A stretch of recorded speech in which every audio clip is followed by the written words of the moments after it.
தாய்மார்களும் கால் பதிச்சிருப்பாங்க. அப்போ ஒரு தாய்மாருக்கு 2 கால் வீதம் 18 தாய்மார்களுக்கும் 18 2ஆல பெருக்குனா 36 18 தாய்மார்கள் கால் பதிச்சு நிற்பாங்க. அப்புறமே 10 குழந்தைகள்ல 6 குழந்தைகள் கை குழந்தைகள். அப்ப 10 குழந்தைகள்ல 6 குழந்தைகள் கை குழந்தைகள். கை குழந்தைகளை தாய்மார் தூக்கி வைத்திருந்தாங்க. அப்ப அந்த 6 எடுக்கக்கூடாது.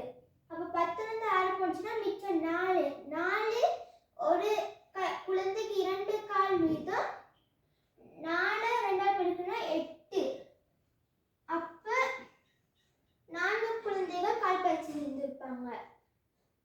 அடுத்து